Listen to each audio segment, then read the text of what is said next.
In a forgotten corner of Wyoming, where winter winds whisper secrets across abandoned pastures, stands a dilapidated ranch holding more than just broken dreams. Clara Bellamy never expected to find herself here, newly widowed, secretly pregnant, and heir to a fortune she never knew existed. But life has a way of leading us exactly where we need to be. When Beau Tanner limps through her door, a weathered cowboy with nothing but a loyal dog named Whiskey and a heart full of hope, Clara discovers that sometimes the most unlikely partnerships forge the strongest bonds. Together they begin to rebuild not just the ranch, but their own fractured lives. But what happens when the vultures from Clara's past come circling, threatening to destroy everything they've built? Before we jump back in, tell us where you're tuning in from. And if this story touches you, make sure you're subscribed, because tomorrow I've saved something extra special for you. Clara's hands trembled as she lifted the leather-bound photo album from the drawer of Richard's mahogany desk. The morning light filtering through her Seattle penthouse windows cast long shadows across its worn cover, much like the shadows that had grown between them in their final years. She hadn't opened it since before his death 3 months ago. The first page held their wedding photo, Richard's confident smile, her hopeful eyes. They looked so young, so certain of their path. 10 years of marriage captured in carefully curated moments, dinner parties with Seattle's elite, charity galas where they'd played their parts perfectly, vacation snapshots from places that had felt more like business trips than adventures. The morning sickness hit suddenly, forcing Clara to rush to the ensuite bathroom.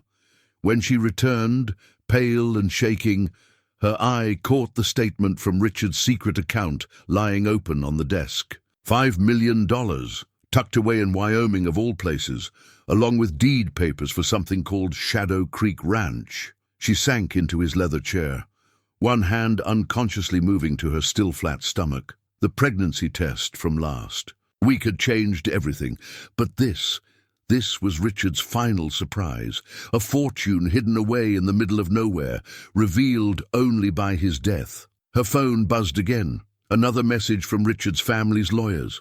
They'd been relentless since the funeral, demanding meetings, suggesting she wasn't fit to handle the estate alone, especially now, with the pregnancy rumors starting to circulate through their social circle like vultures circling a carcass. Clara closed the photo album and stood, moving to the floor-to-ceiling windows.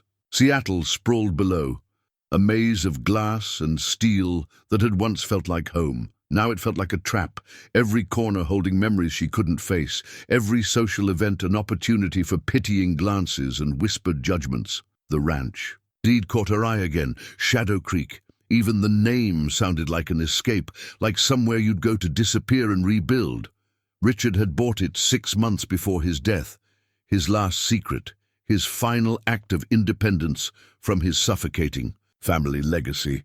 She touched the window, her reflection overlaying the city's skyline. The woman staring back at her looked tired, haunted, but something else flickered in her eyes, something that looked remarkably like hope. The decision crystallized with surprising clarity.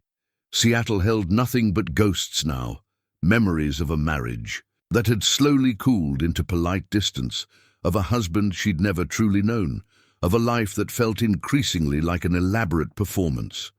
Clara packed methodically, choosing practical clothes over designer labels. The photo album went into her bag last, not for the memories it held, but as a reminder of everything she was leaving behind. In her belly, a new life grew, unknown to anyone but her and her doctor.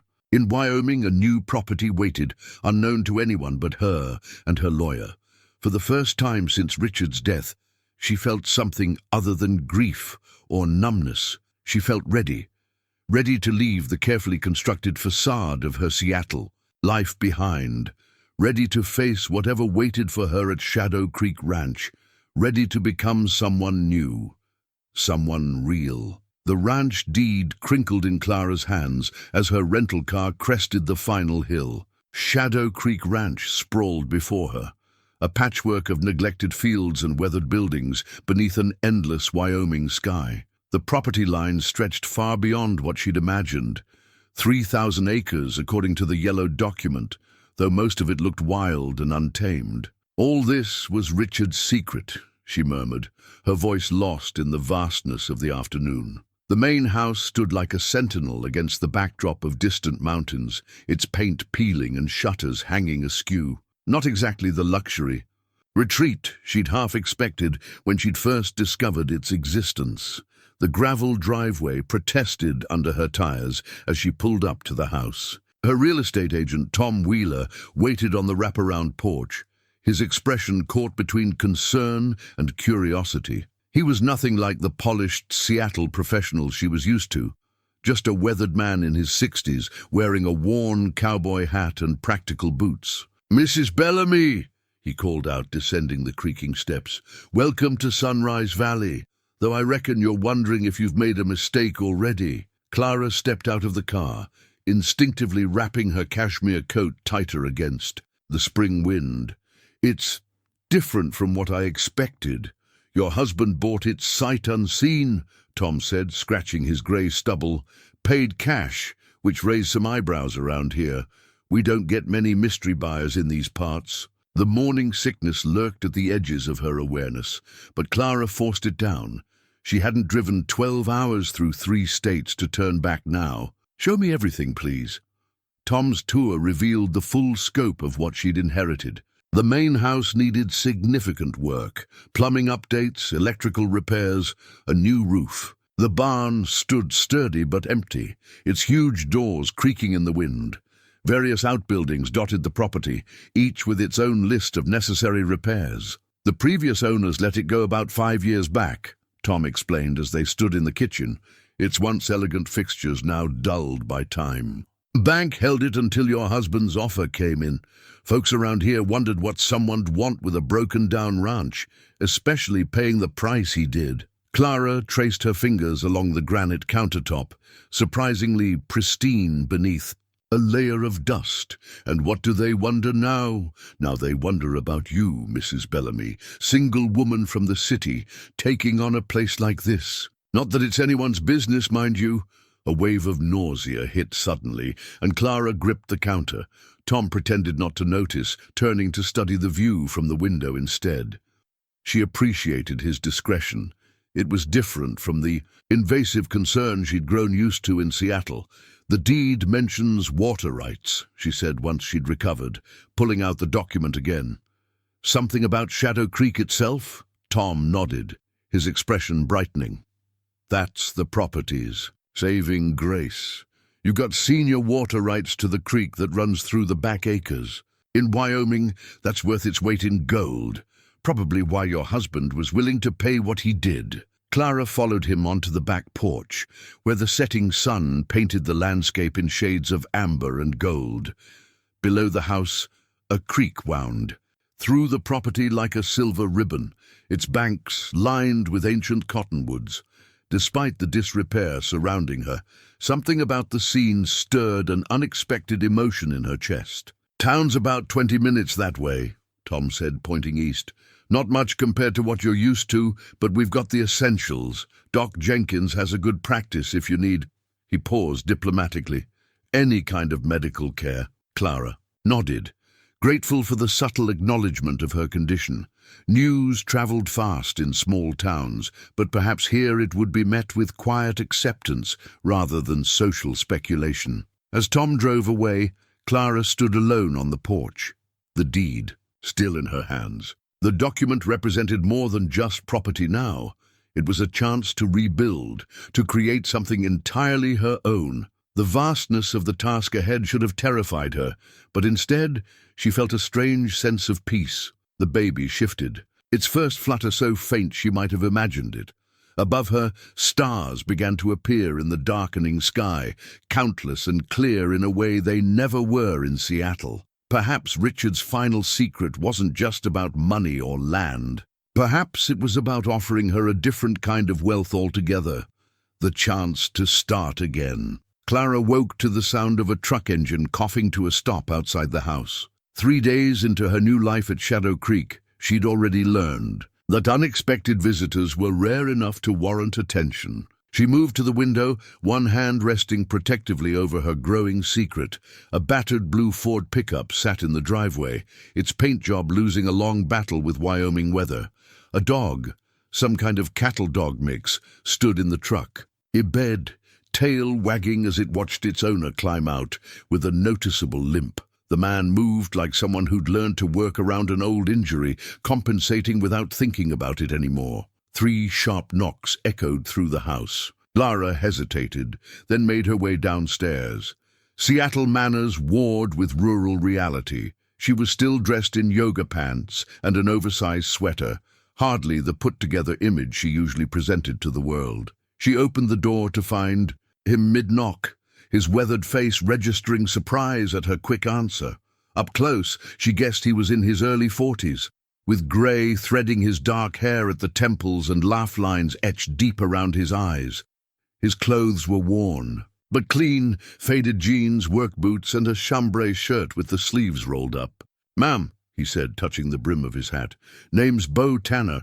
Tom Wheeler mentioned you might be looking for help with the place." The dog jumped down from the truck and trotted over, sitting precisely at Beau's left heel. Something metal glinted at its collar, dog tags, but not the usual kind. "That's whiskey," Beau said, following her gaze. "Don't worry, he's got better manners than most people." Clara found herself smiling despite her reservations. "Would you like to come in, Mr. Tanner? I have coffee made." "Just Beau, ma'am." "And coffee would be much obliged." In the kitchen, Clara watched him take in the space with a practiced eye. He moved with the careful grace of someone used to working in close quarters with animals, aware of his size but confident in his movements. "Sugar," she offered, reaching for cups. "Black's fine." He settled at the counter, whiskey lying down nearby. "Place has good bones. Shame to see it sitting empty so long." "Do you know its history?" "Some. Used to be one of the best working ranches. In the valley, back when old Jim Harrison ran it. His kids weren't interested in ranching, sold it to the bank soon as they could after he passed." Clara set his coffee down, noticing how his fingers brushed something under his shirt collar. An old habit, judging by the unconscious way he did it. The movement pulled his shirt aside just enough to reveal a chain with actual military dog tags. "You served?" The question slipped out before she could stop it. Beau's hand dropped, his expression flickering briefly. "Yes, ma'am. Marines. Whiskey. Here's a reminder of that life. Retired service dog. We kind of retired together, you might say." Something in his tone suggested that was all he cared to share about that chapter of his life. Clara respected the boundary. She had her own stories. She wasn't ready to tell. "Tom says you know ranching," she said instead. "Born and raised on 1-2 counties over. Worked them all my life except for my time in the service. Been doing odd jobs since I got back, helping where I'm needed." He took a slow sip of coffee. "This place, it's got potential. Good water rights, decent grazing land once you clear it proper, but it'll take work, lot of work, to get it there." Clara studied him over her coffee cup. There was something solid about him, reliable in a way that had nothing to do with his size and everything to do with how he carried himself. "I don't know the first thing about ranching," she admitted. No shame in that. Everyone starts somewhere. His eyes met hers, direct but kind. "Question is, what do you want this place to be?"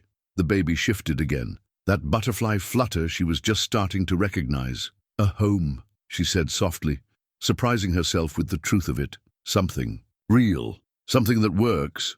Beau nodded as if she'd confirmed something for him. "I can help with that. Won't be quick, won't be easy, but we can bring this place back."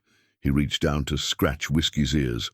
"I'm not looking for much in return. Roof over my head in one of the outbuildings, meals, fair wage when you can manage it. Mostly, I just want to see Shadow Creek running right again." Clara thought of the fortune sitting in her account, but something told her that offering too much too fast would be a mistake. This man valued work over charity, pride over easy money. She respected that. "When can you start?" The smile that crossed his face transformed it entirely, erasing years of weathering. "Got my tools in the truck. Whiskey and I can move in today, if you're amenable."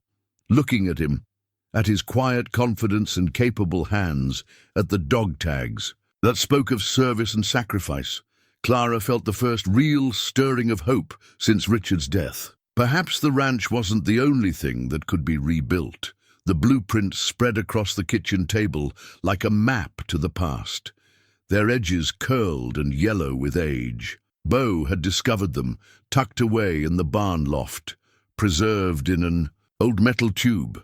Now, a week into their arrangement, he and Clara studied them by lamplight as evening settled over Shadow Creek. See here? Beau traced a finger along the original architect's precise lines. Harrison built this place smart. Every building, every fence line, it all works with the land's natural flow. Way the creek bends here creates a natural shelter belt for winter grazing. Clara leaned closer, fighting a wave of dizziness that had nothing to do with pregnancy and everything to do with the overwhelming scope of what they faced. The blueprints showed Shadow Creek in its glory days, a fully functioning cattle ranch with state-of-the-art facilities for its time. "We'll start with the essential repairs," Beau continued, his voice steady and sure. "Roof first, then the foundation issues in the northwest corner. Already ordered the lumber. Should be here end of week." He glanced up when she didn't respond, catching the flash of uncertainty crossing her face. "Something wrong? Just wondering if I'm in over my head." Clara sank into a kitchen chair, exhaustion seeping into her bones. Morning sickness had peaked late today, leaving her drained. This morning I found myself Googling, "What is a shelter belt?" A quiet chuckle escaped him. "Learned ranching from Google myself when I first got back. Surprising how much you forget. After years away." He pulled out another chair, mindful of his leg. "No shame in not knowing. Shame's in not asking." Whiskey padded over from his spot by the door, resting his head on Clara's knee, as if sensing her need for comfort. She scratched behind his ears, grateful for the simple affection. "Previous owners added this wing in '82, Beau said, pointing to a section of the blueprints. "Not in the original plans, but they did it right. Good bones, like I said, just need someone to care about it again." Clara studied his face in the warm kitchen light. There was something reassuring about his presence, about the way he approached each task with quiet competence. No judgment, no pressure, just steady progress, one repair at a time.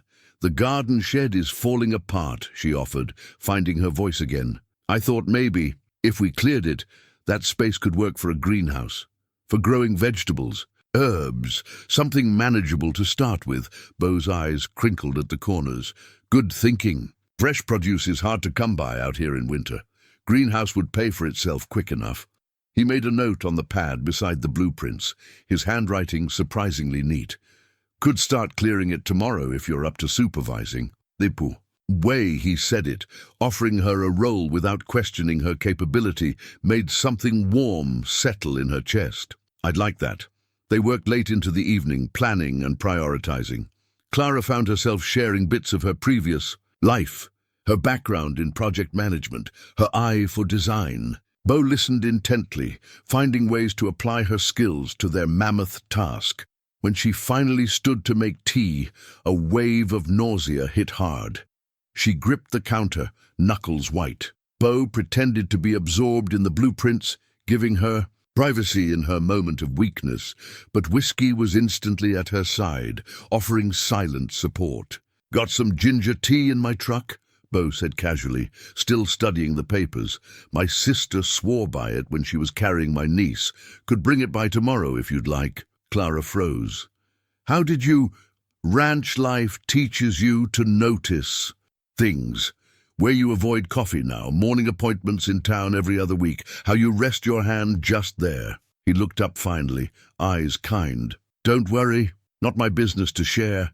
And folks around here generally mind their own." Tears pricked at her eyes. Damn hormones. "I haven't told anyone yet.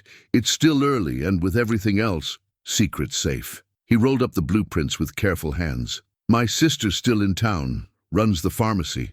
If you ever need someone to talk to, well, she's good at listening, and she makes a mean ginger tea." As she watched him limp toward the door, whiskey at his heel, Clara realized something had shifted between them. The blueprints had shown them Shadow Creek's past, but more importantly, they'd helped lay the foundation for its future, and perhaps for something more than just a working relationship between a widow and a wounded cowboy. The Sunrise Valley Gazette's archives filled a shelf in the town library's back room, decades of local history bound in fading leather. Clara sat at a worn oak table, paging through yellowed clippings about Shadow Creek Ranch. She'd started her research after overhearing whispers at the grocery store, not all of them kind. Shadow Creek Ranch wins State Agricultural Excellence Award, read one headline from 1975. Harrison family introduces revolutionary breeding program. The articles painted a picture of the ranch's golden age, when it had been the valley's crown. Jewel, more recent clippings, told a different story. Historic ranch faces foreclosure, and end of an era. Shadow Creek sells to mystery buyer. Found anything interesting? Clara looked up to find Clara Tanner, Beau's sister, sliding into the chair across from her. Unlike her brother's weathered ruggedness, Sarah had a gentle refinement about her, though they shared the same kind eyes. Just trying to understand what I've walked into. Clara gestured to the latest edition of the Gazette, where the gossip column barely disguised its speculation about the ranch's new owner and her hired help. Sarah's mouth quirked. Small towns run on talk. Right now, you're their favorite subject. She picked up one of the older clippings.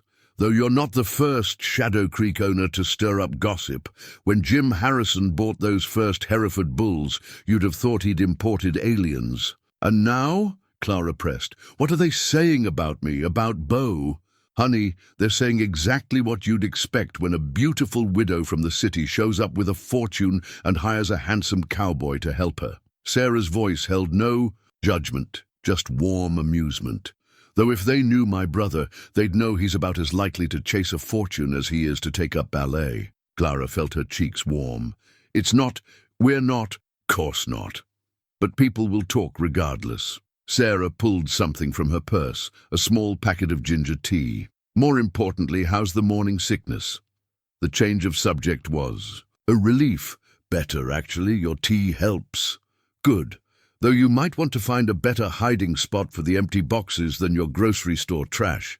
Mrs. Henderson works there part-time and she's got eyes like a hawk. Clara groaned. So much for keeping it quiet. Don't worry too much. Focus on getting that ranch back on its feet. Success is the best revenge against gossip. Sarah tapped one of the old award articles. Shadow Creek was special once.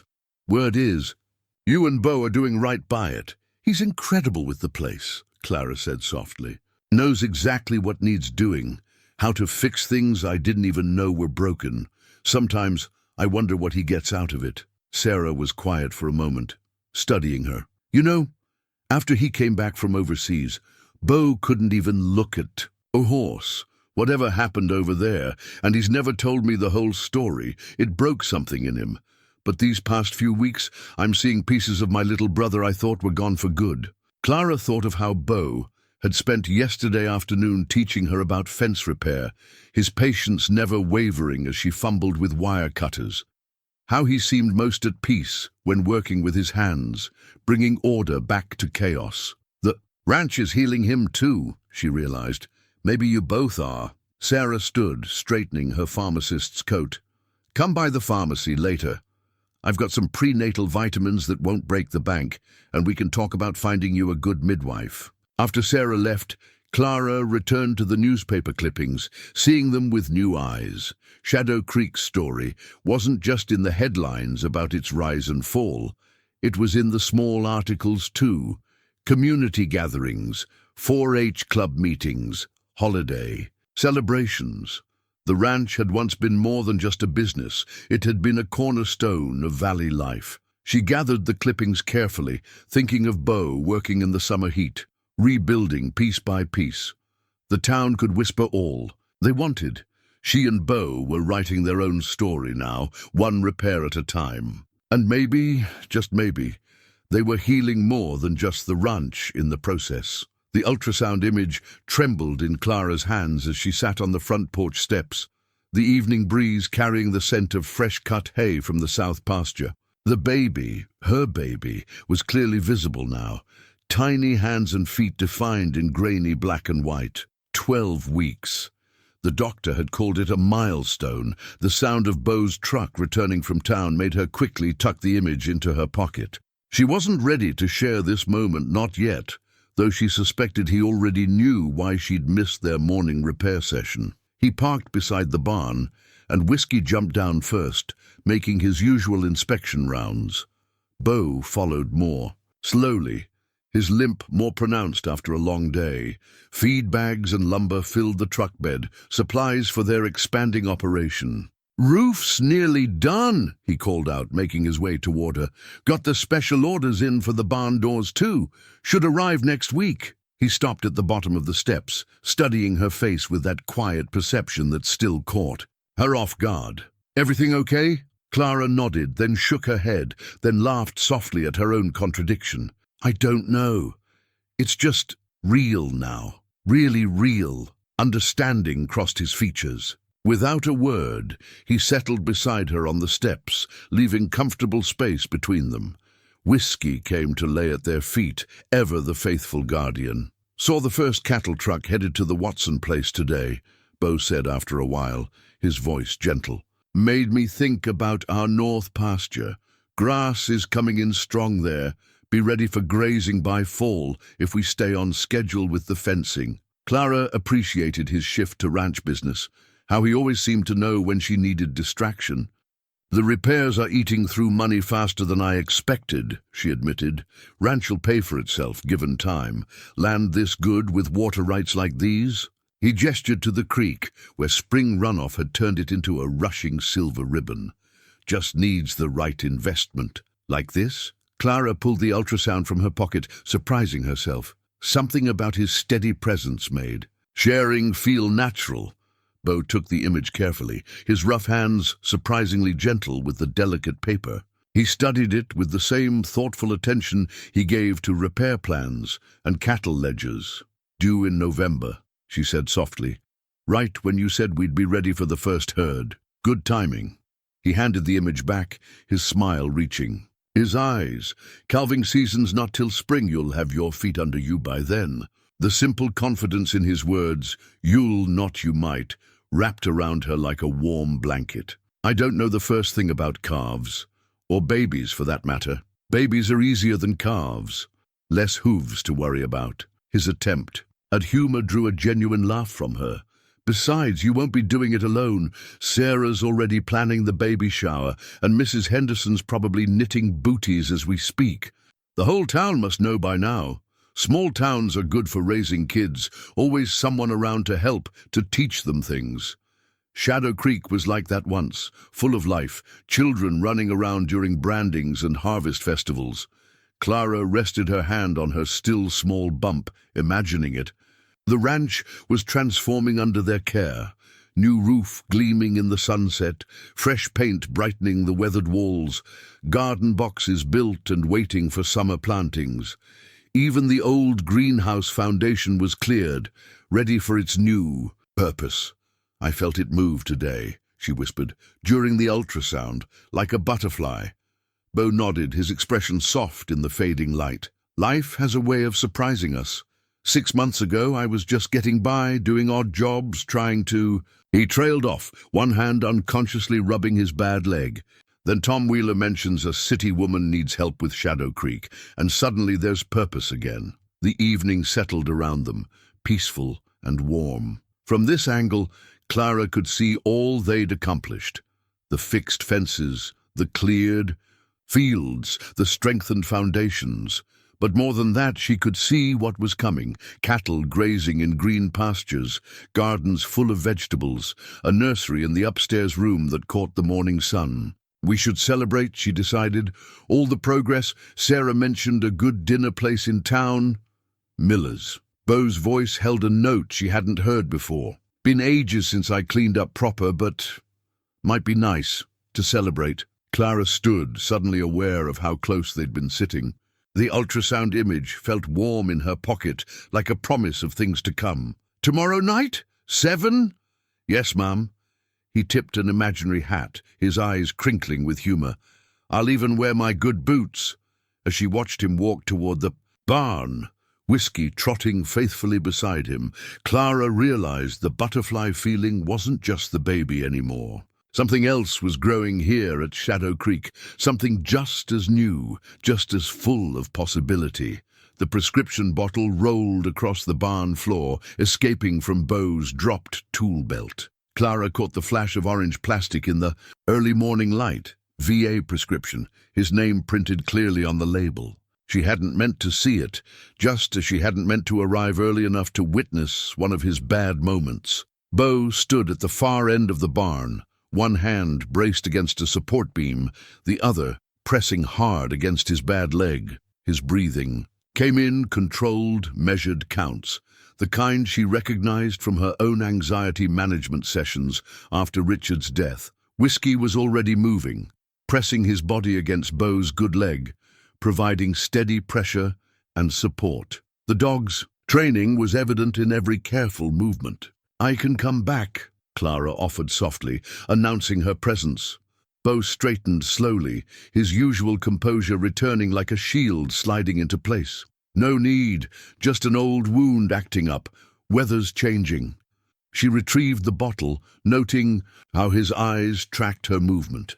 The medication name was familiar, the same type her therapist had recommended for PTSD, though she'd never filled the prescription. "Coffee's ready in the house," she said, holding out the bottle. "Real coffee, not that instant stuff you pretend to enjoy." A ghost of a smile touched his lips as he took the bottle, their fingers brushing briefly. "You're spoiling me, Mrs. Bellamy." "Clara," she corrected, not for the first time. "After last night's dinner, I think we're past formalities." Their evening at Miller's had stretched past dinner into dessert, conversation flowing as easily as the wine she couldn't drink. He'd worn a crisp white shirt that made his tan more pronounced, and she'd caught Mrs. Miller beaming at them from behind the counter. Now, in the morning light, something vulnerable lingered between them. Beau pocketed the medication and gathered, his scattered tools, his movements deliberately steady. "Afghanistan," he said quietly, not looking at her. "2 tours. The second one didn't end well. Insurgent attack on our forward operating base. Lost some good men. Almost lost the leg." Clara waited, sensing there was more. "Whiskey found me in the rubble. Wouldn't leave even when ordered. Probably why they let me adopt him after—" He stopped, swallowing hard. "Some days are better than others." "The night terrors," she said, thinking of the lights she sometimes saw in his cabin during the small hours. "That's why you preferred." "The outbuilding to the main house," he nodded.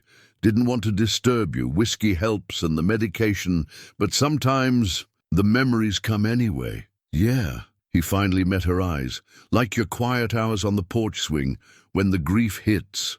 Clara's breath caught. She hadn't realized he'd noticed those late-night vigils when sleep proved elusive and memories of Richard overwhelmed her. "We all have our ghosts," she said softly. "Richard and I, we were strangers by the end, living separate lives under the same roof, finding out about this place, about the money he'd hidden. Sometimes I wonder if he was planning to leave, start over without me." "His loss," Beau said, the words carrying weight in the quiet barn. "Any man fool enough to let you go." He trailed off as a distant rumble of thunder broke the moment. "Storm coming, right on schedule," with his legs warning. You should check the new roof sections," Clara said, grateful for the practical distraction. "Make sure everything's sealed before the rain hits." "Already did. First thing this morning when the pain woke me." His slight smile held no bitterness, just quiet acceptance. "Old habits from the service. Always check your perimeter." Clara thought of the prescription bottle, of the cost that came with such ingrained vigilance. "Thank you for telling me. Thank you for not asking sooner, for letting me choose when." He picked up his tool belt. "Movement's easier now. About last night, yes, it was nice, being normal for a change. Not the broken soldier or the wounded cowboy, just me. It was nice for me too. Being just Clara, not the grieving widow or the shameful scandal." Another rumble of thunder, closer now. Whiskey pressed against Beau's leg again, anticipating. His need for support. "Better get inside," Beau said. "Storm's coming fast," but neither of them moved immediately. Something was shifting between them, as surely as the weather. Something that had started over dinner and quiet conversations. Something that understood darkness and still chose light. "Breakfast first," Clara insisted. "Real coffee. Remember?" His smile reached his eyes this time. "Yes, ma'am." "Clara," he corrected himself, and followed her into the strengthening dawn. The evening sun poured like honey through the kitchen windows as Clara and Beau huddled over their hand-drawn plans, shoulders nearly touching. The original blueprints had proven too fragile for daily use, so they'd created their own version, adding modifications and improvements in different colored inks. The paper bore their shared vision in every mark and margin note. "If we extend the irrigation here," Beau traced a line with his pencil, "the second pasture could support another 30 head by spring."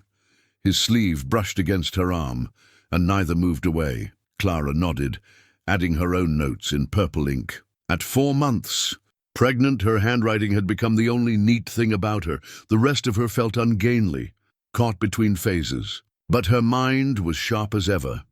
The well survey came back positive. We could add solar pumps, make it sustainable. Smart thinking. His approval warmed her more than it should. "Though we'll need to budget carefully.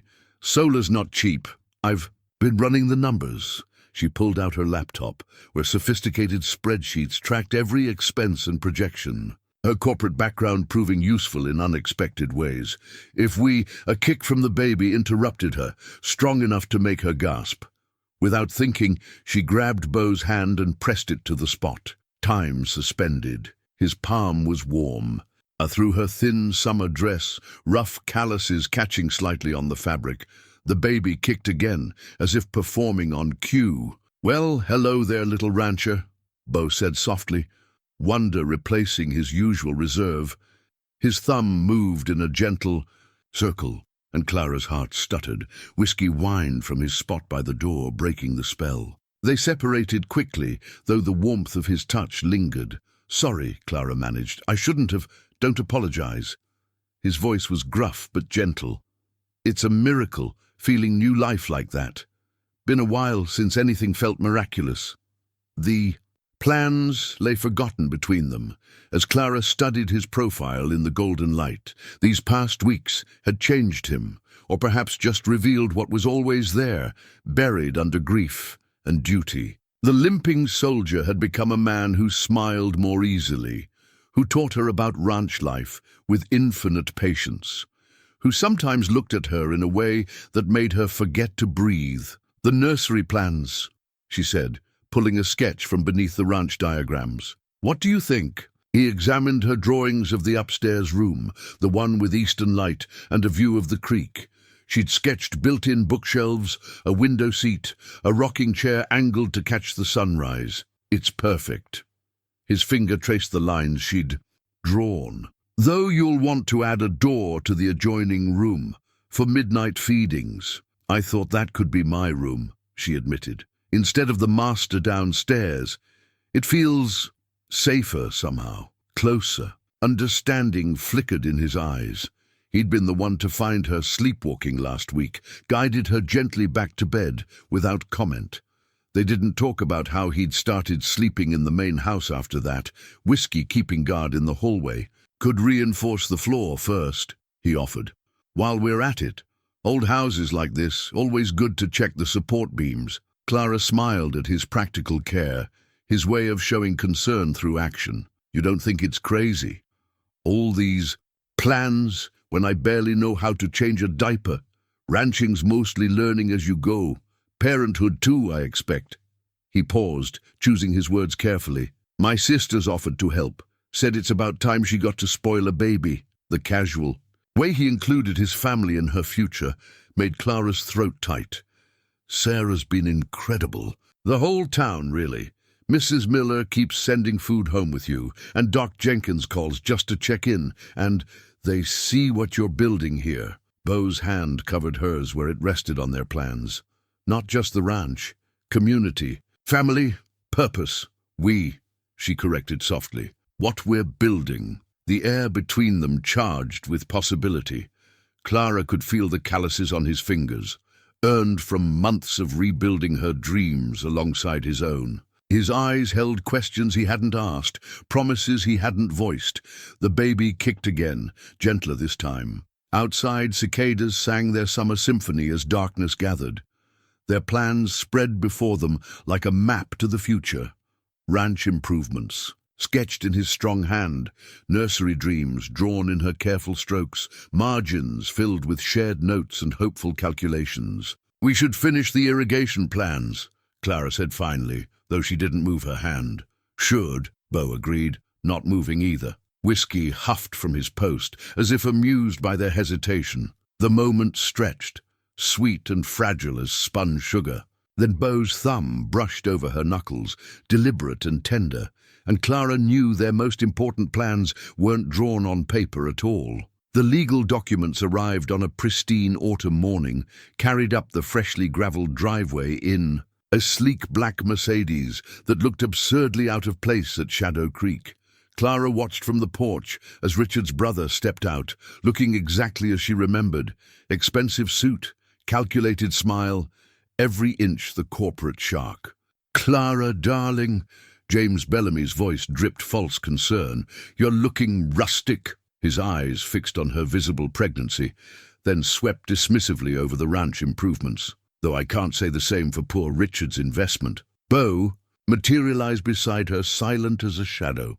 He'd been mending tack in the barn, but something, perhaps Whiskey's alert posture, had drawn him to the house. His presence steadied her. "What do you want, James?" "To help, of course. Family takes care of family." He held out a thick envelope.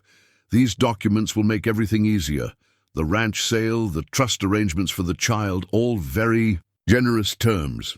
Clara's hands shook slightly as she opened the envelope. Legal language jumped out at her. Immediate cessation of operations, transfer of assets, custodial considerations. Her throat tightened. "You're trying to take everything," she said flatly. "We're trying to protect Richard's legacy. A half-finished ranch renovation. A child raised in this wilderness. What would my brother think?" James stepped closer, lowering his voice. "We know about your hired help. The locals talk, Clara. Think of the scandal." Beau shifted beside her, but Clara touched his arm lightly. This was her battle. Richard bought this place in secret. She said, finding strength in the truth. "Away from you, away from the family's control. Maybe he knew something I'm just figuring out. That money isn't the only measure of wealth." James's smile thinned. "Don't be naive. You're pregnant, emotional, making rash decisions. Sign the papers. Let us handle everything. Like you handled Richard, pushed him so hard he could never rest, never be enough." The words tasted bitter, years of watching her husband crumble under family pressure boiling over. He bought Shadow Creek for a reason. This was his escape plan. "And now it's your love nest?" James sneered, glancing at Beau. "Tell me, does your cowboy know about the trust fund, about the real value of what you're playing ranch with?" Beau's quiet voice cut through the tension. "Ladies asked you to leave. Ladies not thinking clearly." James pulled out another document. "But if you won't consider your own interests, consider your child's. A court might find this environment unsuitable for an heir to the Bellamy fortune." Clara felt the blood drain from her face. Behind her, Whiskey growled softly. "You'd really do that? Use my baby as leverage? We're protecting the family name. Richard would understand." "Richard's dead," Clara snapped, "and you never understood him at all." She ripped the documents in half, letting the pieces flutter to the porch. "I've got my own lawyers, James. Good ones. This ranch is mine, bought with Richard's private funds. The prenup you forced us to sign works both ways. What's mine stays mine. You'll regret this." James straightened his tie. "When the money runs out, when you realize you're not cut out for this life—" "Ma'am?" Beau's voice held carefully controlled. "Engum, that storm fence needs checking before dark. Might want to head inside while I escort Mr. Bellamy back to his car." Something in his tone made James step back. "We'll be in touch, Clara. Do try to think of the child." Clara watched the Mercedes retreat, gravel pinging under its expensive tires. Her hands were still shaking. "He'll be back," she whispered, "with more lawyers, more threats. Let him come." Beau's arm slipped around her shoulders, solid and warm. "Ranch like this produces more than just cattle, produces witnesses. Folks who've seen you work, seen you build something real. No judge in 3 counties would rule against you. Baby, we'll have everything that matters. Clean air, honest work, people who love them." His voice roughened. "Family ain't just blood, Clara. Sometimes it's the people who stand beside you when storms come." She leaned into him, letting his strength support her. The torn documents scattered across the porch like dead leaves, powerless in the face of what she'd built here, what they'd built together. "The storm fence really need checking?" she asked finally. His chest rumbled with quiet laughter. "Nope. Checked it this morning. Just seemed like a gentlemanly way of telling him to get off your property." Clara smiled despite everything. "Our property," she corrected softly, and felt his arm tighten around her in response. Above them, autumn clouds gathered against an endless Wyoming sky. Let the storms come, she thought. Some foundations couldn't be shaken by paper threats and empty words. Some things were built to last. The manila envelope sat between them on the kitchen table, worn at the edges and stamped with military seals. Outside, the first snow of winter dusted Shadow Creek in white, but inside, the old farmhouse stayed warm, filled with the scent of coffee and freshly baked bread. Clara's latest domestic experiment. "You don't have to show me," she said softly, watching Beau's fingers trace the envelope's edge. "Yes, I do." His voice was quiet but determined. "After today, with your brother-in-law, you need to know who's standing beside you. All of it." He pulled out his service record, pages of military jargon and commendations that told only part of his story. Distinguished Service Cross, Purple Heart, citations for valor under fire, honors paid in blood and sacrifice. "Last mission went bad," he continued, each word measured. "Intelligence said the village was clear. It wasn't. We walked into an ambush. My team, 3 local families we were evacuating, 24 children." Clara reached across the table, covering his trembling hand with hers. His skin was warm, despite the winter chill seeping through the windows. "The explosion took out our communications, our transport.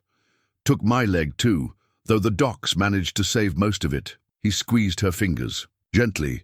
"Whiskey found me first, kept me conscious while the rest of his K9 unit located survivors. 26 hours of hell, but we got those families out, every single kid. That's why you limped into my life with a service dog and a heart full of ranch dreams?" Clara asked softly.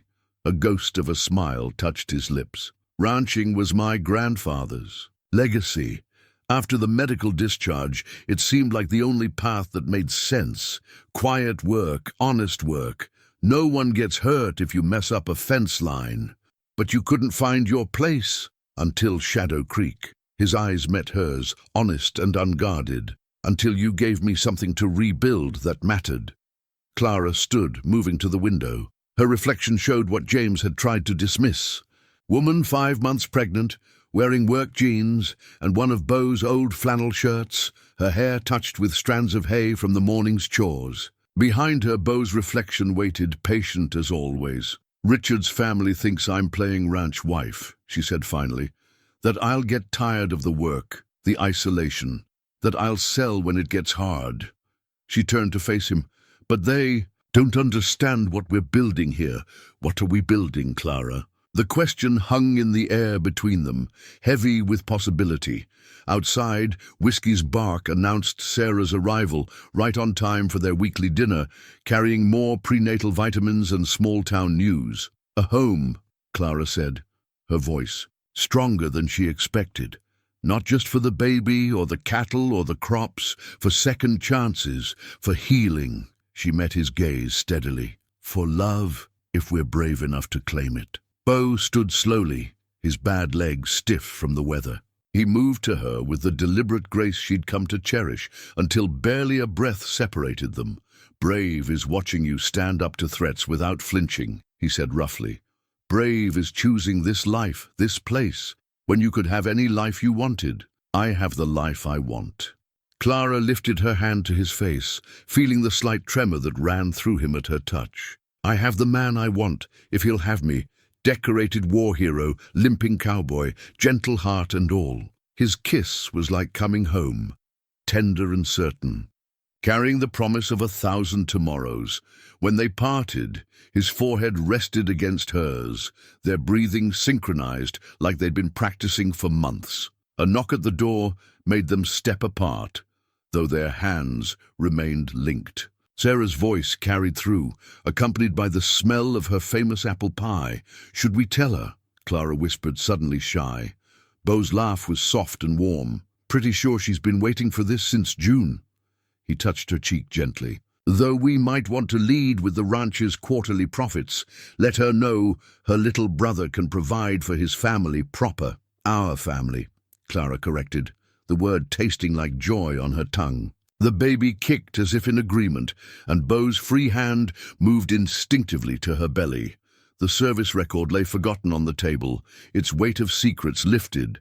Outside, snow continued to fall on their growing empire, the new fence lines, the prepared winter pastures, the greenhouse glowing with late crops. Inside, the warmth of truth and trust filled every corner, transforming the old house into exactly what they'd been building all along, a place where wounded hearts could heal, where love could grow as steady as winter wheat, where second chances came wrapped in first snows and fresh promises. Sarah knocked again, more insistently. "If you two are done making eyes at each other, this pie's getting cold." They shared one more kiss, quick and laughing, before going to let her in. Some truths, after all, were best served with apple pie and family blessings. The stack of petition signatures covered Miller's largest table, each page filled with familiar names written in every imaginable style, from Mrs. Miller's elegant script to Doc Jenkins' doctor's scrawl. The entire town had turned out after Sunday service, transforming the diner into an impromptu war room against the Bellamy family's latest legal assault. 243 signatures, Sarah announced, adding the final tally sheet. Every registered voter in Sunrise Valley, plus folks from 3 neighboring towns, all testifying to Clara's character and commitment to the community. Clara blinked back tears, hormones and gratitude overwhelming her composure. At 6 months pregnant, she found herself emotional at the smallest kindnesses, and this was anything but small. "Don't you dare cry," Mrs. Miller warned, setting down a fresh plate of cinnamon rolls. "You'll start me off, and I've got lunch." "Service in 20 minutes. Tom Wheeler cleared his throat, tapping the property documents he'd brought. "These signatures carry weight, especially with local judges. Shows community investment.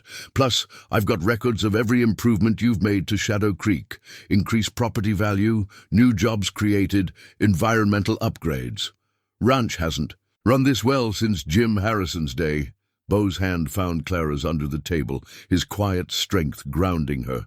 They hadn't planned on announcing their relationship to the town, but Sunrise Valley had its own way of knowing things. The first time he'd kissed her at the feed store, Mrs. Henderson had simply smiled and marked their usual order as family. Discount. James Bellamy's lawyers are arguing that the ranch purchase was meant as a tax shelter, Clara's attorney, Kate Martinez, explained. She'd driven up from Cheyenne for the meeting, impressed by the town's mobilization.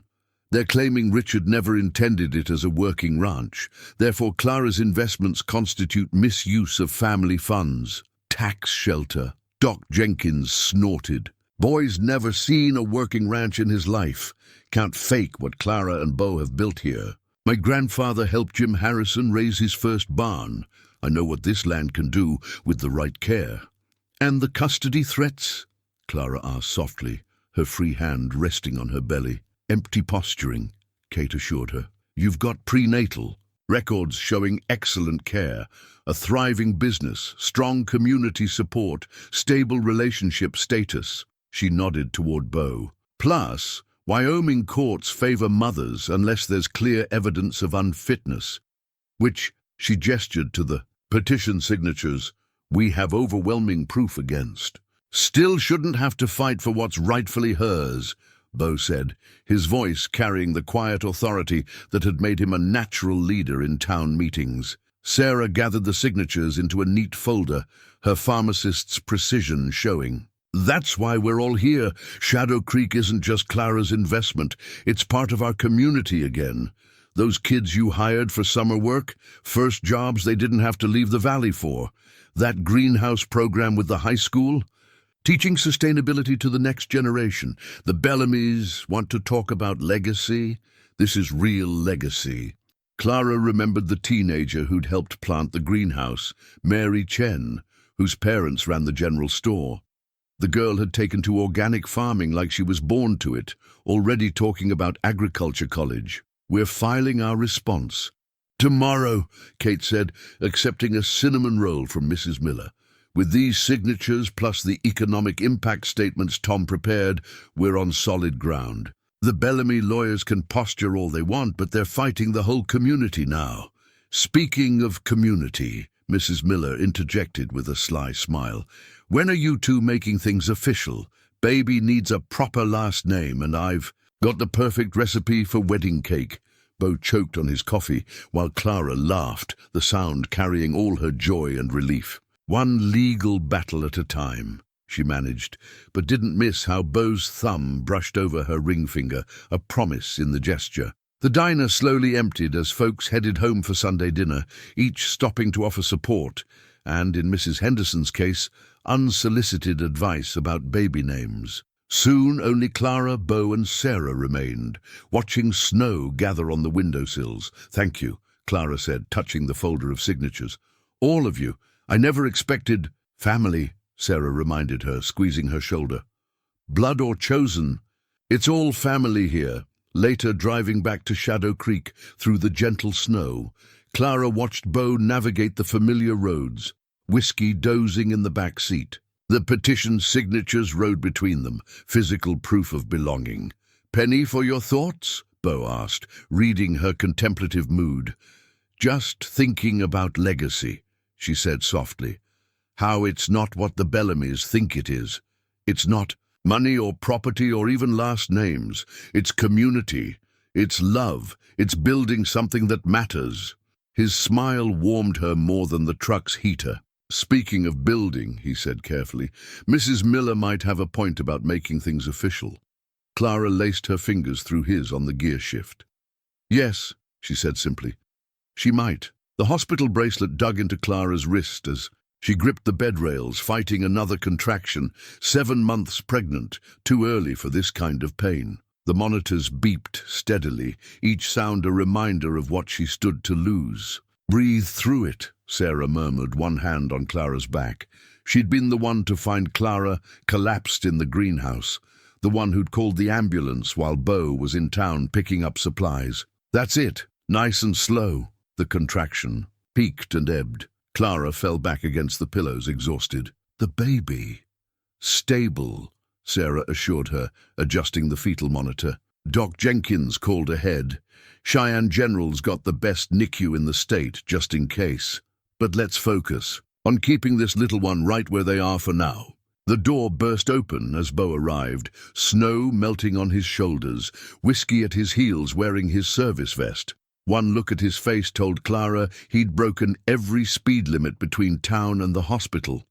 "I'm okay," she said before he could speak. "We're okay." He crossed to her in 3 strides, taking her hand with the bracelet. His fingers were cold from the February wind, but his touch steadied her racing heart. "Sarah? Preterm labor signs," his sister explained professionally. "We caught it early. They're starting medications to stop the contractions, and she'll need bed rest," but another contraction cut through Clara's body. She curled forward, squeezing Beau's hand. This time, she saw the fear flash across his face before he could hide it. "I can't lose them," he whispered, so quiet only Clara heard. "You won't," she promised through gritted teeth. "Either of us."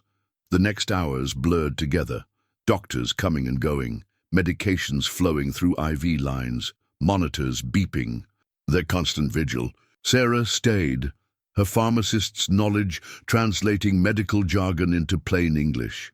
Whiskey settled by the bed, his presence a comfort to them both. Through it all, Beau never left Clara's side. He fed her ice chips, rubbed her back, murmured soft words about ranch life and future plans. When exhaustion finally pulled her towards sleep, she fought it. "The greenhouse seedlings," she mumbled. "They need watering. Mary Chen's handling it," Beau assured her. "Whole towns pitched in. Mrs. Miller's cooking enough meals to feed an army. Doc Jenkins is coordinating with the doctors here, and Tom Wheeler's overseeing the afternoon ranch work. The Bellamy hearing." Kate pushed it back 2 weeks. Said, "Any judge worth their salt would understand." He brushed hair from her forehead. "Everyone's got us covered, darling. Your job is rest." Clara touched the hospital bracelet, its paper surface soft with wear. "I was so scared," she admitted. "When the pain started, all I could think was, not yet. We have so much left to do, so much to build. Plenty of time for building." Beau's voice roughened. "Right now, you and this baby are everything. Ranch'll wait, world'll wait." Sarah returned with fresh ice chips and a determined expression. "Contractions are spacing out. Numbers look better." She gave her brother a pointed look, "which means you can take a break, get some real food." "I'm fine. Wasn't a suggestion, little brother. Clara needs you strong, not running on coffee and worry." Clara squeezed his hand. "Go! Bring back something that isn't hospital food." He stood reluctantly, leaning down to kiss her forehead. "Don't go having any babies while I'm gone. Wouldn't dream of it. This little one needs to learn about cattle and crops first." After he left, Sarah helped Clara shift position, checking monitors with professional efficiency. "He was terrified," she said quietly. "Called me from the road, voice shaking like, 'I haven't heard since he got hurt overseas. You and this baby. You're his whole world now.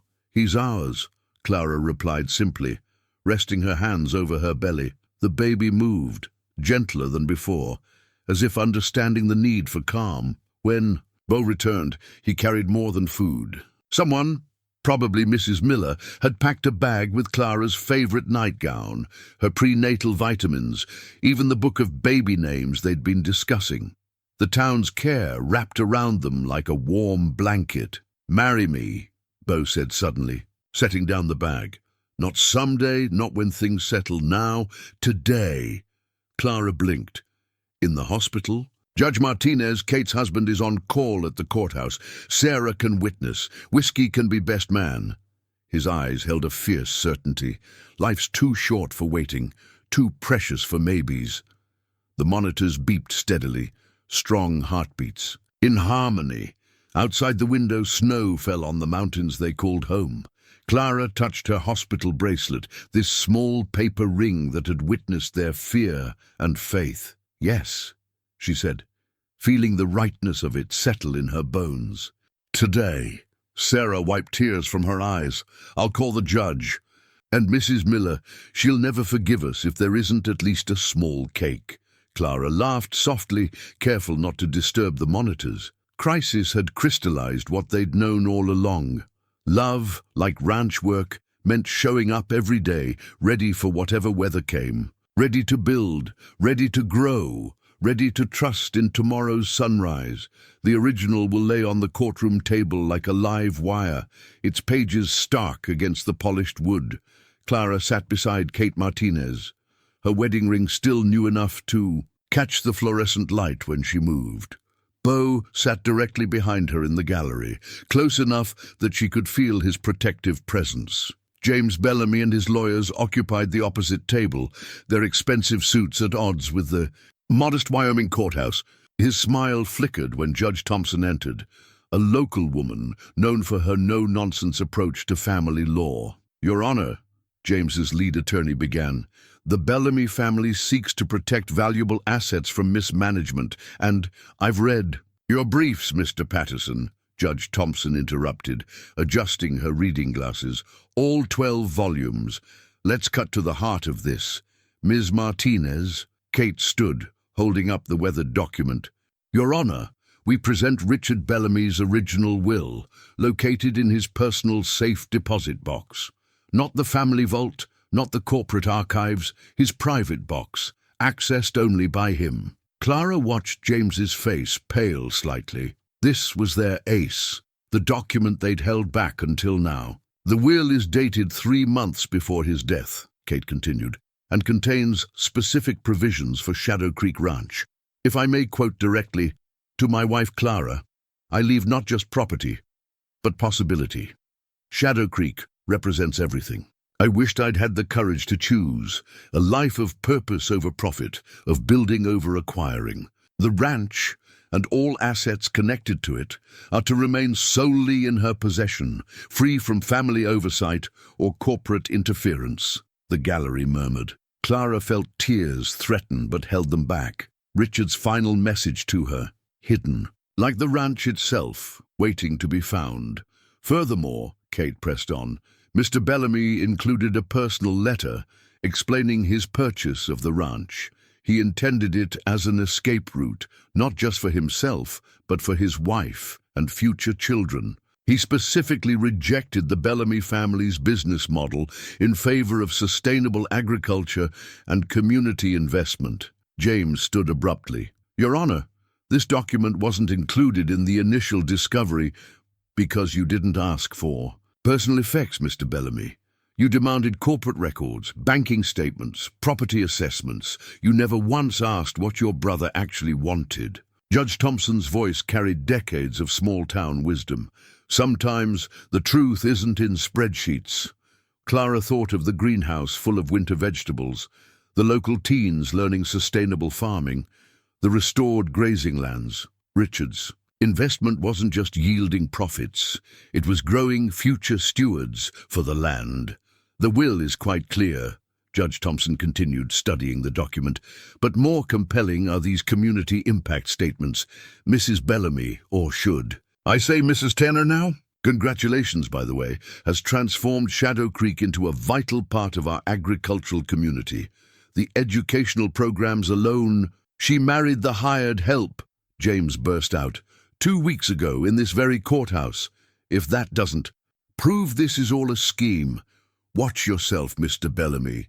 The judge's tone could have frozen August hay. "Mrs. Tanner's marriage to a respected local rancher and decorated veteran only strengthens her position.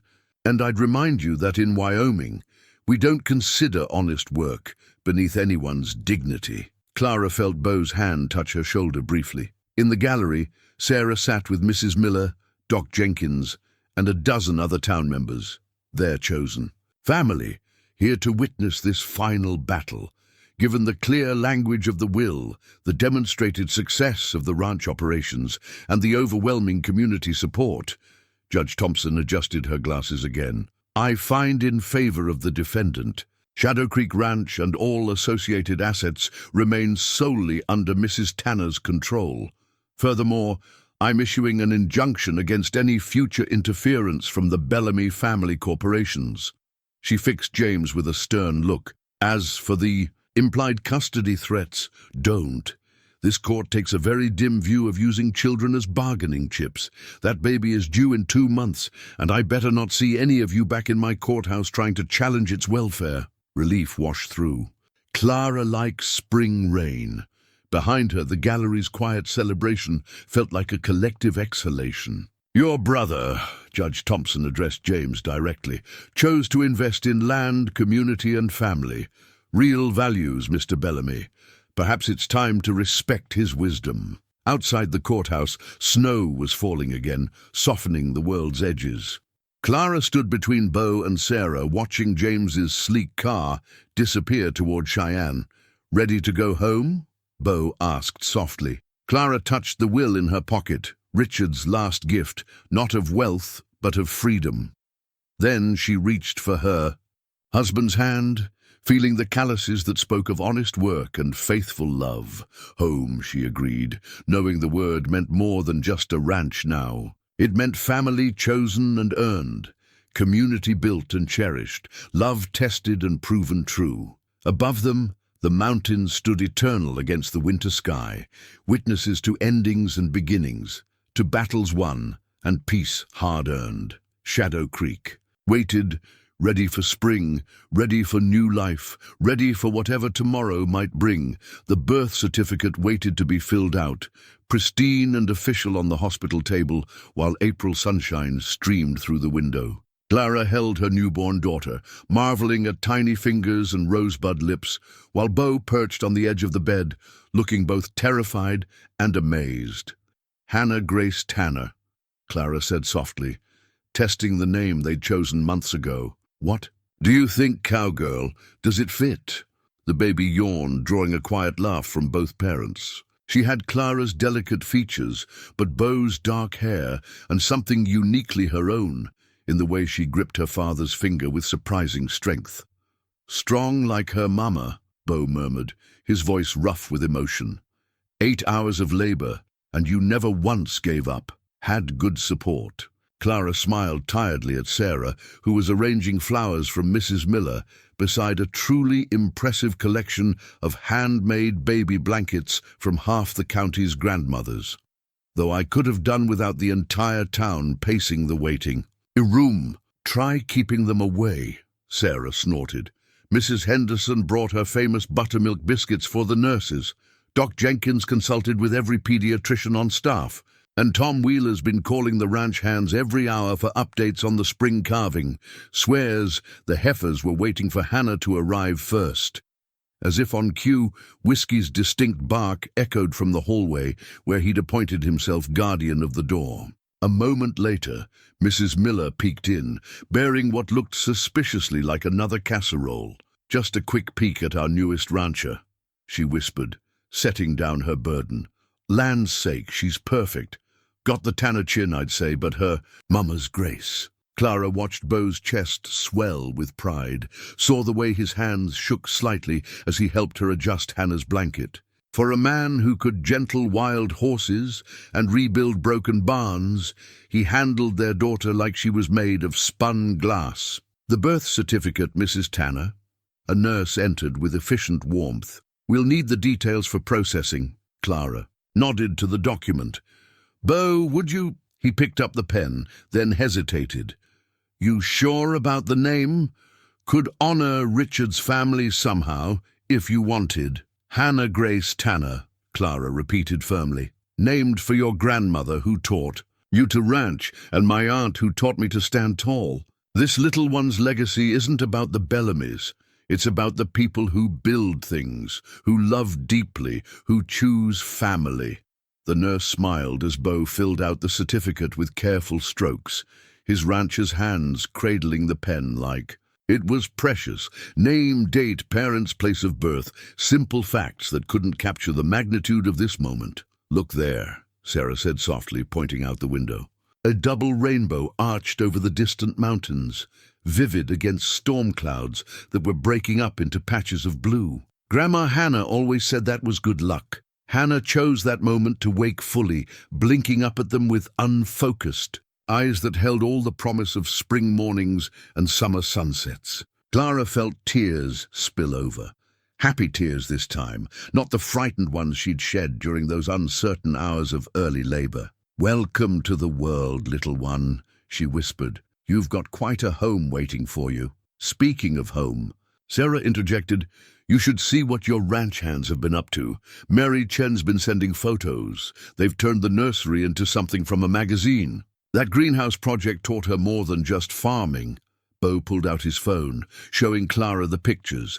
The room they'd planned together had come alive with hand-painted wildflowers on the walls, a handmade mobile of horses and stars. Hanging above the crib he'd built himself, the window seat held cushions embroidered by Mrs. Henderson and a bookshelf already brimmed with stories waiting to be read. "Perfect timing, too," he added. "Spring wheat sprouting, first calves are getting stronger, and the garden's starting to bloom. Whole ranch is celebrating new life." Clara touched the birth certificate, this simple paper that made everything official. "Hannah Grace Tanner, born as winter mellowed to spring, welcomed by blood family and chosen family alike. A new generation, for Shadow Creek, carrying the best of all their hopes. You know, Mrs. Miller said thoughtfully, the summer festival's coming up. First time in years, Shadow Creek'll have a baby to bless at the gathering. Whole town'll want to celebrate. Whole town's already celebrating, Sarah laughed, gesturing to the growing collection of gifts and food, though I suppose we could manage. One more party. Hannah squirmed, making soft baby sounds that brought whiskey to attention in the hallway. Clara watched Beau's face soften as he counted tiny fingers again, saw the future reflecting in his eyes. First steps on ranch grass, first pony rides, first flowers planted in fertile soil. Our daughter, he said wonderingly, as if the birth certificate had made it more real somehow. Our family. Our legacy, Clara agreed, holding their miracle close while spring sunshine painted the world in shades of promise. The family portrait hung above the living room fireplace, captured on Hannah's 3-month birthday. Clara sat in her grandmother's restored rocking chair, their daughter alert and bright-eyed in her arms. Beau stood behind them, one hand on Clara's shoulder, whiskey sitting proudly at attention beside them. Through the window behind them, Shadow Creek's summer glories spread out like a painting. Green pastures dotted with healthy cattle, the greenhouse gleaming in the distance, wheat fields golden under Wyoming sky. Still can't believe you got me. In a proper shirt for that, Beau remarked, coming in from evening chores. He kissed Clara's cheek, then bent to lift Hannah from her play blanket. Their daughter grabbed for his collar with the single-minded focus of infancy. Mrs. Miller insisted, Clara reminded him, setting aside the ranch ledgers she'd been reviewing. Said our first family portrait needed to show Shadow Creek's success story, properly dressed. The portrait had become something of a local legend. The photographer, Mrs. Henderson's niece from Cheyenne, had captured more than just their faces. She'd somehow caught the essence of what they'd built, strength and tenderness, old wounds healed by new love, a future rising from rebuilt foundations. Speaking of success, Clara continued, Mary Chen's scholarship came through. Full ride to the state agricultural program. Beau's face lit up. That greenhouse internship clinched it. Top of her class, perfect grades, and a recommendation from the Wyoming Sustainable Farming Association. Clara smiled, remembering the teenager's tears of joy. She wants to come back after graduation, help expand the educational program. Says, Shadow Creek taught her what's possible, Hannah cooed, drawing their attention. At 3 months, she was already showing what Sarah called classic Tanner determination, strong-willed and curious about everything, especially the ranch dogs and horses she watched from her carrier during morning rounds. Got the final numbers. From the cattle sale, Beau said, settling into his chair with their daughter secure in his arms. Best prices we've seen in a decade. That organic feed program you designed is paying off. Clara nodded, thinking of the careful plans they'd made around the kitchen table, blending his generational knowledge with her business acumen. The wool contract, too. Those heritage sheep breeds were worth the investment. The portrait caught the last sunlight, making the frame's warm wood glow. Clara remembered the day it was taken, how the whole town had turned out to help prepare the ranch for its close-up, everyone proud to show what their community could accomplish. Tom Wheeler brought over the Historical Society's files today, she said. They want to feature Shadow Creek in their annual publication, something about revitalizing agricultural heritage through innovative stewardship. Beau chuckled. Fancy words for honest work. Honest work that's supporting 3 local families now, teaching the next generation, and turning a profit clean enough to make even James Bellamy stop sending threatening letters. The mention of her former brother-in-law didn't sting anymore. His last attempt to challenge their success had been met with such unified local resistance that even his expensive lawyers had advised retreat. Hannah yawned widely, her daily battle against bedtime beginning. Clara watched Beau rock her with practiced ease, his strong hands gentle as they cradled their miracle. The portrait caught that too, how love could soften hard edges, how family meant more than blood, how legacy grew from choices made and promises kept. Mary asked something interesting today, Clara said softly. Whether we'd consider a second greenhouse focused on medicinal herbs. Sarah's been teaching her about traditional remedies. Plenty of land on the north side, Beau mused. Good water. Access there protected from winter winds. Would need another full-time manager. Think I know just the person. Jake's oldest girl's graduating this spring, has her mother's way with plants. They smiled at each other over Hannah's drowsy head, plans forming as naturally as breathing. Shadow Creek had taught them this, how to grow things together, how to build on firm foundations, how to trust in tomorrow's harvest. The portrait watched over them, blessing their quiet evening ritual. Soon they'd walk the evening check together, Hannah snug in her carrier, whiskey alert for rabbits, the three of them surveying their domain in the gentle dusk. They'd stop by the newest foal, check the greenhouse's automatic watering system, and end at the hilltop where they'd first dreamed of what Shadow Creek could become. But for now they simply sat in the gathering darkness, their daughter drifting. To sleep between them, the ranch settling into evening peace around them. The portrait caught this truth too, that sometimes the greatest legacy isn't in the empire you build, but in the love that builds it with you, day by day, choice by choice, dream by dream. The wedding invitation sat framed beside their hospital. Marriage certificate, elegant calligraphy, announcing what the town had known for months, a proper celebration of their union, planned for Hannah's 6-month birthday. Mrs. Miller had insisted they deserved more than a hasty courthouse ceremony, even if that first quick exchange of vows had saved them during the crisis. You two built something beautiful, she'd declared, brandishing cake samples like weapons. Time to celebrate it proper. Now, as September painted Shadow Creek in autumn gold, Clara stood before her bedroom mirror, adjusting the simple lace. Dress that draped elegantly over her post-baby curves. Sarah had helped her find it in Cheyenne, not traditional white, but a warm ivory that matched the late summer wheat fields. "Ready?" Sarah asked, entering with Hannah in her arms. The baby wore a tiny dress sewn by Mrs. Henderson, featuring embroidered wildflowers that matched the ranch's summer blooms. Almost. Clara touched the invitation's frame, tracing the words that meant so much more than a party announcement. Love. Like the land, grows stronger when properly tended. Please join us as we celebrate our journey from chance to choice, from healing to hope, from two paths to one shared future. The sound of guitars tuning drifted up from the back meadow where the town had transformed their favorite hilltop into a celebration space. Hay bales wrapped in quilts formed casual seating, wildflower arrangements brightened every surface, and fairy lights waited for dusk in the old cottonwood trees. "Beau's pacing the barn," Sarah reported, bouncing Hannah gently. "Says his new boots feel wrong, but I think he's just nervous about dancing in front of people." Clara smiled, remembering their private dance lessons with Mrs. Miller, who taught ballroom dancing in Denver before retiring to Sunrise Valley. They'd practiced in the barn after evening chores, learning to move together to old country songs, while Hannah watched from her basket, whiskey keeping guard. "Did you give him the letter?" Sarah nodded.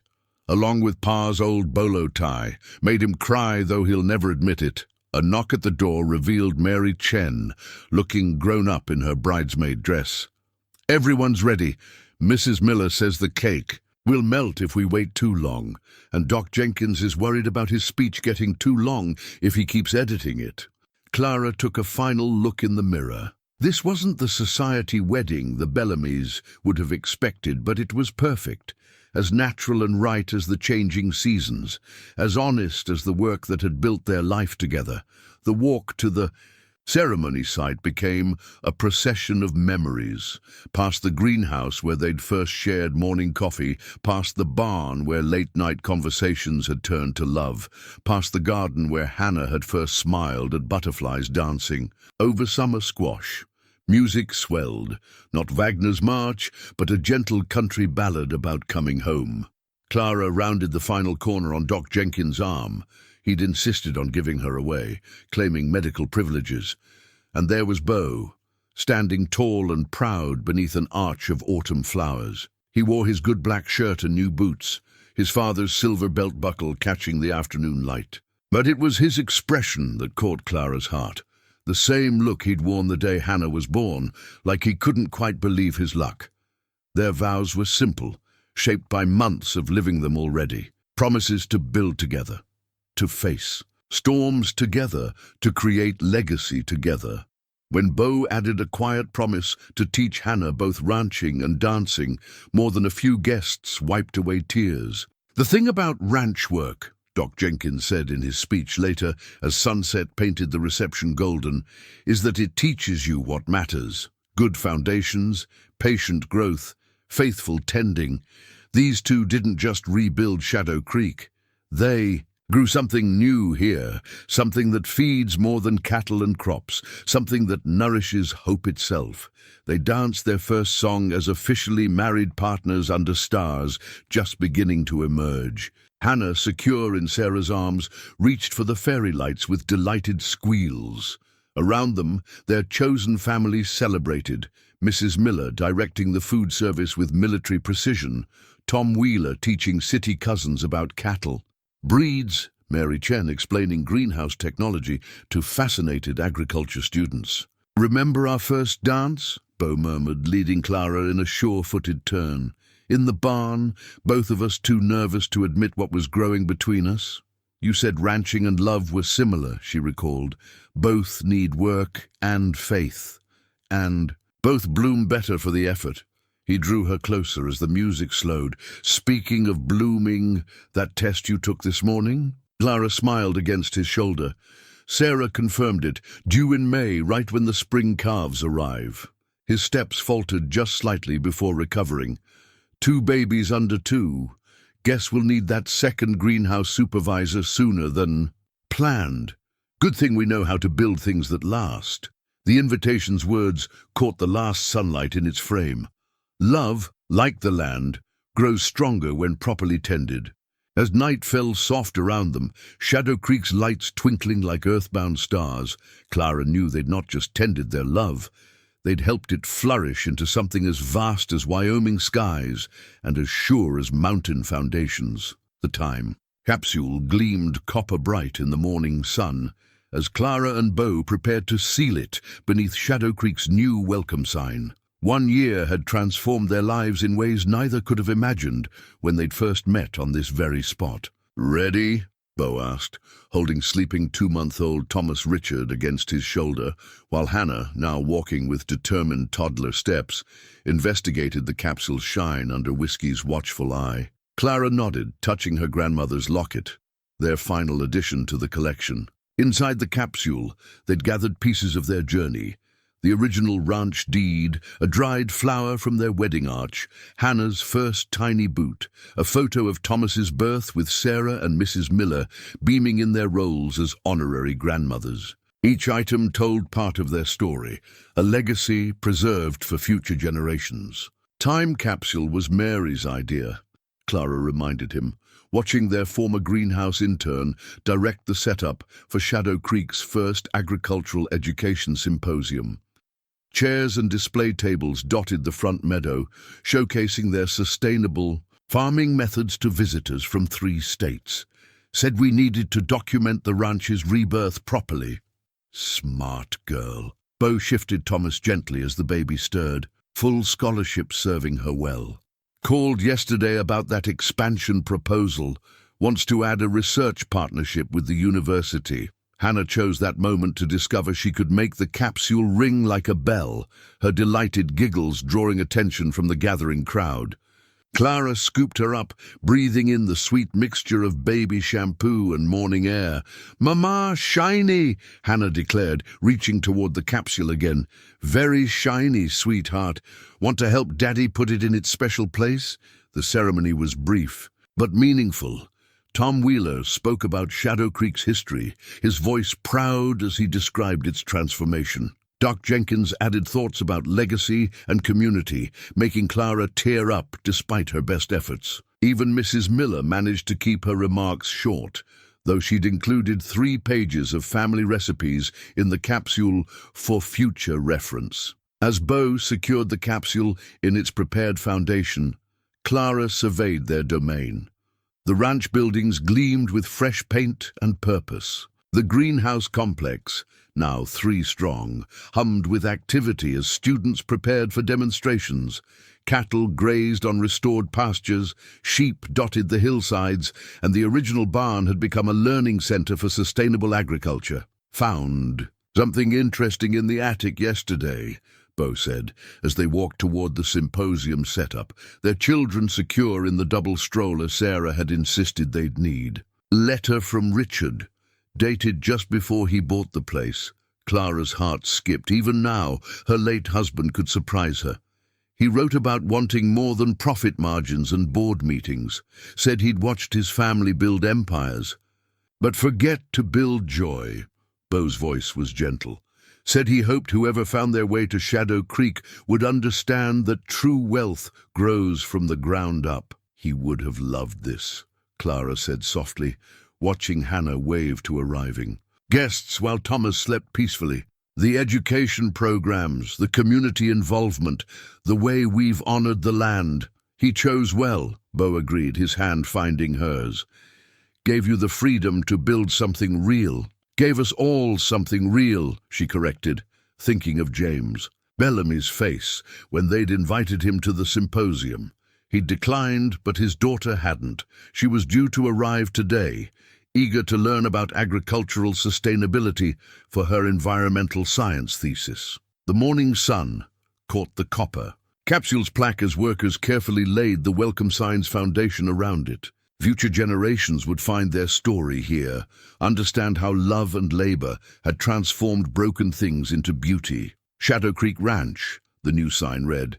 Esther 1922, renewed 2024.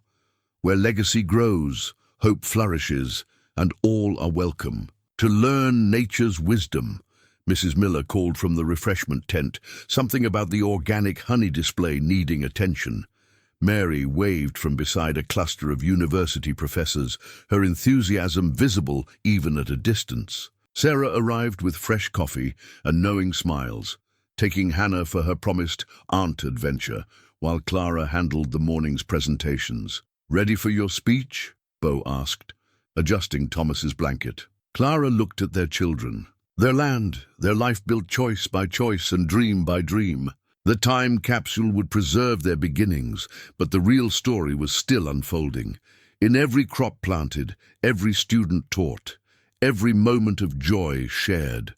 "Ready," she said, and meant it with her whole heart. Together they walked toward the gathering crowd, their shadows merging in the morning light, while all around them Shadow Creek bloomed with the promise of seasons yet to come.